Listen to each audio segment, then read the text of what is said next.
Hey patent friends, welcome back to another video. I'm coming to you today from Puerto Vallarta, Mexico, on vacation, working remotely a bit, and I want to talk to you about million-dollar ideas. Million-dollar idea! A million-dollar idea! That has million-dollar implications. Million-dollar business idea. Do you have one? How do you come up with one? How do you evaluate whether you have one? It's something that I get asked all the time, and this video is going to explain all that, so stick around. We are starting right now.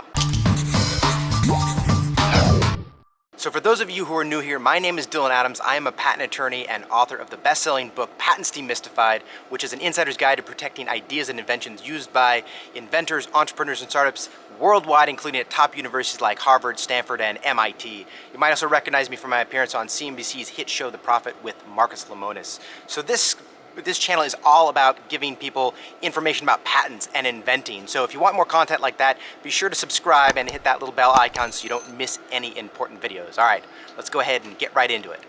All right, so million-dollar ideas. Honestly, the term million-dollar idea is kind of a misnomer, and it's something that's almost like a back-in-time kind of thing. Where? Back to the future. And let me explain what I mean by that. Really, there's no such thing as a million-dollar idea.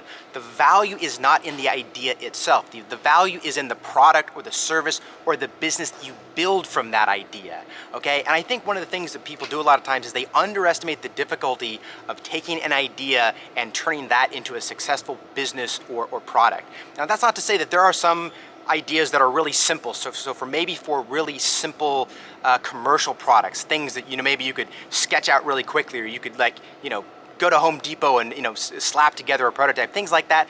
That may be easier to to take from idea to actual product. But for most products, most businesses, it's a difficult thing, and people really underestimate the difficulty in that. They say, okay, hey, I sketched it out, or I thought about it. This is going to be easy. This is a million-dollar, billion-dollar idea.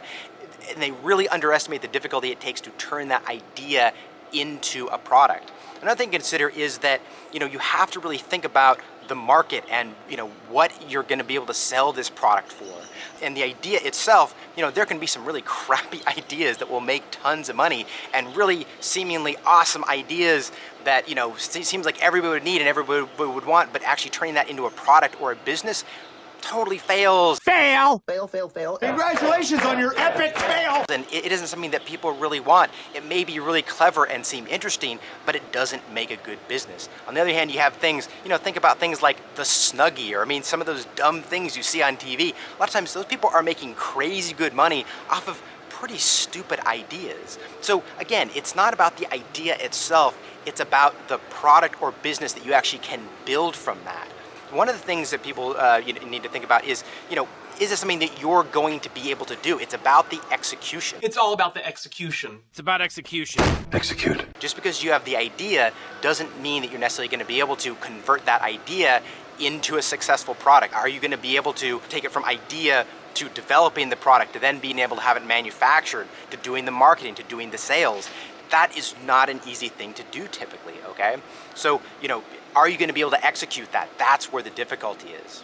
All right, so I know I've spent all the time being negative about million-dollar ideas, and I don't want to be a downer about it. I hate to be a downer. Kind of a downer, that story, though. Okay, that's a downer. I don't want to dissuade you from taking your idea and trying to make the idea into a million-dollar company. Let me tell you now how to actually do that. The first thing is to do your research, do your homework, and the place to start is who is the customer.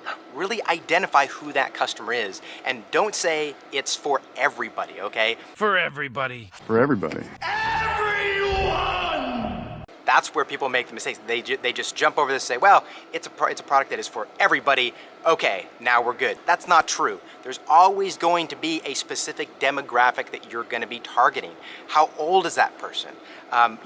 Where is this person in the world? How much money does this person make? How are you going to be communicating with this person? Is it TV? Is it going to be email? Is it going to be direct door-to-door sales? What is the mode of marketing that you're going to be doing? You have to be thinking about all of those things. And one thing I think that can be really important is create a little profile or a few profiles of who these target customers are. Okay, because then you can really focus the product, focus the service, and focus the pitches on those people. One thing that goes along with that as well is how much is this product going to cost, right? That is really important. Is it the kind of thing where those target consumers are going to be willing to pay whatever you can make it for? And this is one way that a lot of products or businesses fail. People say, hey, I have this really cool, clever idea, but they're not able to offer it as a product or a service at a price that people actually want to pay. And that's one thing I see a lot of people say, oh, I have this really cool, complex thing and has all these bells and whistles and things. But when it comes down to it, people say, well, okay, sure, that's awesome and really cool, but it's a lot more complex and more expensive than I need. I'll just take this thing that's simpler. Maybe it doesn't work as well, but that's going to be a lot better of a product sometimes. So you definitely have to keep that in mind. So one of the things I like to do when evaluating a product is asking the question, is it a painkiller or is it a vitamin? And painkiller products tend to be a lot better than vitamins, and let me explain that. So what I mean by vitamin is it's something that, hey, it makes you feel better, it's good, but you don't absolutely need it. It's a bit of added value, whereas a painkiller, it deals with an issue or problem that you really need to solve, and it's something that people may not be able to live without. So the products that are going to be the painkillers are going to be a lot better for people. Things that solve really important issues, that save them a lot of money, that save them a lot of time, that really solve these pain point issues in their lives. And always think about that. Is this something that is it a good to have thing, or is this a necessary thing? The things that are necessary, that really solve problems, those are the things that are really important. And how do you find this out? And this is something that I see people doing a lot, that's a big mistake, is not talking to those potential customers. That's why it's good to have that profile of the people. Have a profile of your primary customer, maybe a secondary customer, so you can really go find those people and ask them, be like, hey, I have an idea for this product, or I have this product. Is this something that you really want? And I think a lot of times people are surprised and they're like, well, it's cool and all, but I don't really need it. Meh. Not interested. I have this other thing that, works just as well, and it's, cost, a quarter of what you would, of what your product would be.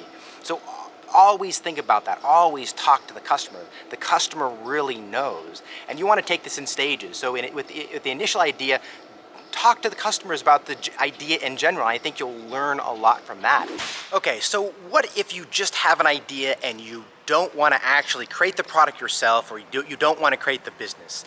What about licensing the idea or selling the idea? How are you going to make money on that? And how does that translate into a $1 million idea? So the reality is that really big ideas, things that are going to, say, turn into a big company or turn into a big product, or that would take a long time to develop, those things are going to be really hard to sell at early stages, because again, the value in these ideas, it's actually in the execution, not in the idea itself. That's where the difficulty is. It's easy to have the idea for some big, awesome, really cool company. What's hard is the execution. That's where the value comes. But for really simple consumer products, things that you can, say, prototype really quickly, things that are really easy and quick to get to market, that may be easier to license. A big thing that I always suggest to all of my clients who are working with these small commercial products, who are looking to license things, is Stephen Key's One Simple Idea. That's my favorite book when it comes to learning how to license commercial products. Definitely check that one out. It's an amazing resource for those sort of things. Now, unfortunately, it's going to be a lot more difficult if you have an idea that's something for a really big business or a really big product. Think about this. So how long is it going to take you to build a prototype? How much money is it going to take you to build a prototype? How many people are you going to need in a team in order to take it from concept to grow the business to really scale things? How much investment are you going to need? I mean, if this is going to take a lot of time and a lot of money, you're going to have a really hard time making money off of just that kernel of idea. And if you want to take that idea and make it into a $1 million idea, you need to develop that. Okay, so that's a key to $1 million ideas with those sort of things. Is, again, it's in the execution. A $1 million idea is a $1 million idea in the past, in the sense that only in retrospect can you realize that this was a $1 million idea. It only becomes that once you execute, and that can sometimes take a long time, months, if not years, sometimes decades. All right, so big ideas can take a long time to turn into million-dollar ideas. So does that mean that you shouldn't pursue yours? Absolutely not. Absolutely not. Absolutely not.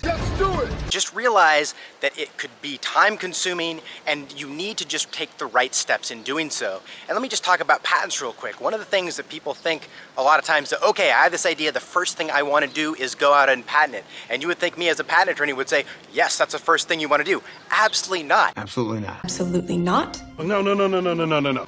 That's one of the later things you want to do. At the very least, you need to file a patent application before a first public disclosure, public use, or offer for sale, and ideally before approaching investors. But patenting is not the first thing you want to do. Do all the research first. Determine who these customers are. Do prototyping. Figure out how much it's going to cost. Determine whether your idea is going to make a good product or a good business first. That's where I see a lot of people make mistakes. They spend way too much money on patenting things and doing, and spending this money needlessly up front, and then they waste their money when they realize down the road that their idea is not a good product or not a viable business, and they've wasted a lot of money. So that's kind of one of the keys, is do not waste money on patents early on. It's a total waste. What a waste. What a waste. Total waste of money. And I would say, there is the business model where what you could do is you could just go and you could, patent the ideas and then try to sell them. But honestly, a lot of times that's going to be like gambling. I have clients that I know people who do those things, but very rarely are those kind of businesses successful. What people are going to invest in is a product that is successful, a business that is already successful. And patents are a part of that. They're not just the thing that people are buying. So don't think that you can just patent your way to success. It doesn't really work that way. Patents go along with businesses. Patents go along with products, and ones that have been proven ideally. You're going to get far more value out of a patent. You're going to be able to sell it for a lot more if you have a proven track record as far as sales or as far as revenue, things like that. That's where you're going to get all the value. So thanks for watching, really appreciate it. Be sure to subscribe for more content on patents and startups, and we will see you again in the next video.